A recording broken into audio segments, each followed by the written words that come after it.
नवंबर 1923 में म्यूनिख में अपने असफल तख्तापलट और फरवरी 1924 में उच्च राजद्रोह के मुकदमे के बाद जेल में रहते हुए हिटलर ने माइन काम्फ की शुरुआत की, जिसमें उन्हें 5 साल की सजा मिली। हालांकि शुरुआत में उन्हें कई आगंतुक मिले, लेकिन जल्द ही उन्होंने खुद को पूरी तरह से पुस्तक के लिए समर्पित कर दिया। जैसे जैसे उन्होंने आगे बढ़ना जारी रखा, उन्हें एहसास हुआ कि इसे 2 खंडों में काम करना होगा। पहला खंड 1925 की शुरुआत में रिलीज होने वाला था। लैंड्सबर्ग के गवर्नर ने उस समय कहा था कि उन्हें हिटलर उम्मीद है कि पुस्तक कई संस्करणों में चलेगी।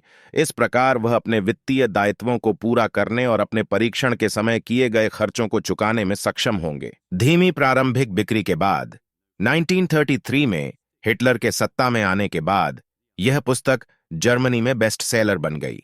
हिटलर की मृत्यु के बाद मीन कैम्फ का कॉपीराइट बवेरिया की राज्य सरकार को दे दिया गया, जिसने जर्मनी में पुस्तक की किसी भी प्रतिलिपि या मुद्रण की अनुमति देने से इनकार कर दिया।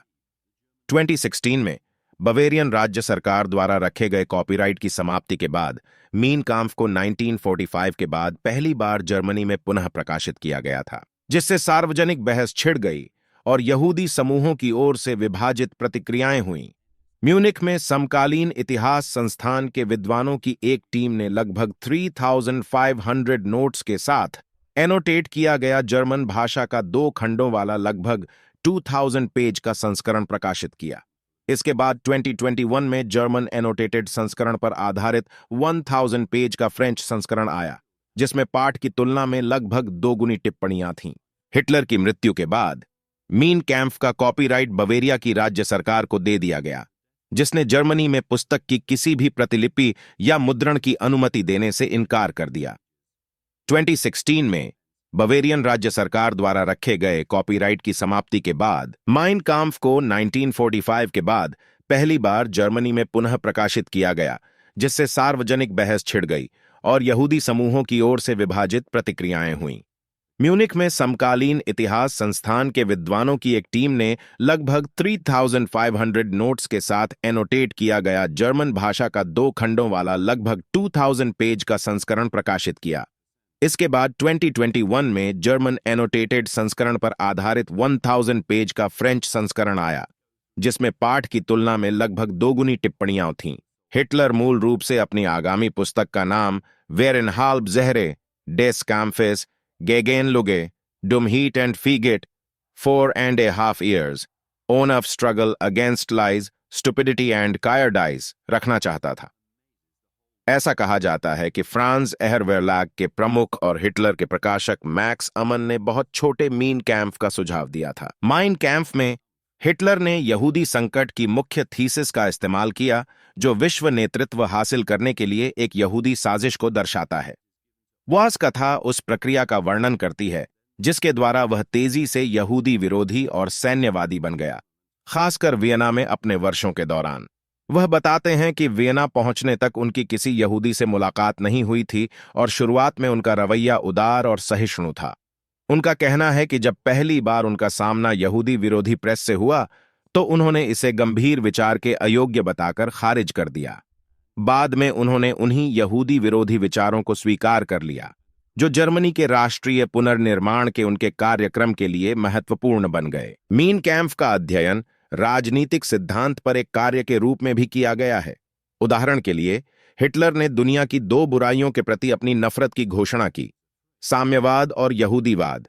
पुस्तक में हिटलर ने जर्मनी की प्रमुख समस्याओं के लिए वेइमर गणराज्य की संसद, यहूदियों और सोशल डेमोक्रेट्स के साथ साथ मार्क्सवादियों को जिम्मेदार ठहराया। हालांकि उनका मानना था कि मार्क्सवादी, सोशल डेमोक्रेट्स और संसद सभी यहूदी हितों के लिए काम कर रहे थे। उन्होंने घोषणा की कि वह संसदीय प्रणाली को सैद्धांतिक रूप से भ्रष्ट मानते हुए इसे पूरी तरह से नष्ट करना चाहते हैं, क्योंकि जो लोग सत्ता तक पहुंचते हैं वे जन्मजात अवसरवादी होते हैं। जबकि इतिहासकार उस सटीक तारीख पर विवाद करते हैं जब हिटलर ने यहूदी लोगों को खत्म करने का फैसला किया था। कुछ लोग इस फैसले को 1930 के दशक के मध्य से पहले मानते हैं। 1925 में पहली बार प्रकाशित मीन काम्फ हिटलर की व्यक्तिगत शिकायतों और एक नया आदेश बनाने की उसकी महत्वाकांक्षाओं को दर्शाता है। हिटलर ने यह भी लिखा कि the protocols on of the elders on of Zion, एक मनगढ़ंत पाठ जो दुनिया को नियंत्रित करने के लिए एक यहूदी साजिश को उजागर करने वाला था, 13 एक प्रामाणिक दस्तावेज था। यह बाद में यहूदियों के उत्पीड़न और विनाश को उचित ठहराने के नाजी प्रचार प्रयास का एक हिस्सा बन गया। जबकि इतिहासकार उस सटीक तारीख पर विवाद करते हैं जब हिटलर ने यहूदी लोगों को खत्म करने का फैसला किया था, कुछ लोग इस फैसले को 1930 के दशक के मध्य से पहले मानते हैं।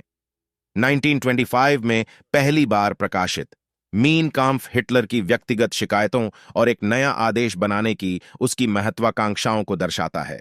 हिटलर ने यह भी लिखा कि the protocols on of the elders on of Zion, एक मनगढ़ंत पाठ जो दुनिया को नियंत्रित करने के लिए एक यहूदी साजिश को उजागर करने वाला था, 13 एक प्रामाणिक दस्तावेज था। यह बाद में यहूदियों के उत्पीड़न और विनाश को उचित ठहराने के नाजी प्रचार प्रयास का एक हिस्सा बन गया। हिटलर ने जिन नस्लीय कानूनों का उल्लेख किया था वे सीधे तौर पर मीन कैम्प में उनके विचारों से मेल खाते थे। पहले संस्करण में हिटलर ने कहा कि कमजोरों और बीमारों का विनाश उनकी सुरक्षा से कहीं अधिक मानवीय है। मानवीय व्यवहार के इस संकेत के अलावा हिटलर ने मजबूत लोगों के लिए उचित स्थान और पवित्रता प्रदान करने के लिए कमजोरों को नष्ट करने का एक उद्देश्य देखा। 1928 में भारत में अपने पहले प्रकाशन के बाद से मीन काम्फ के सैकड़ों संस्करण हो चुके हैं और इसकी 100,000 से अधिक प्रतियां बिक चुकी हैं। मीन कैम्फ का विभिन्न भारतीय भाषाओं जैसे हिंदी, गुजराती, मलयालम, तमिल, मराठी और बंगाली में अनुवाद किया गया। इस पर टिप्पणी करते हुए 1992 में बाला साहेब ठाकरे मुंबई दंगों से कुछ हफ्ते पहले और कथित तौर पर 1949 में वीर सावरकर द्वितीय विश्व युद्ध के दौरान नाजी जर्मनी की हार के 4 साल बाद ने कहा, यदि आप माइन काम्फ लेते हैं और यदि आप यहूदी शब्द हटा देते हैं और मुस्लिम शब्द डाल दें, मैं इसी में विश्वास करता हूं। यहां तक कि इंदिरा गांधी द्वारा लगाए गए आपातकाल के दौरान लाल कृष्ण आडवाणी ने भी अपनी जेल डायरी में माइन काम्फ का उल्लेख किया था। देखने के लिए धन्यवाद और यह भी सुनिश्चित करें कि उस सब्सक्राइब पर क्लिक करें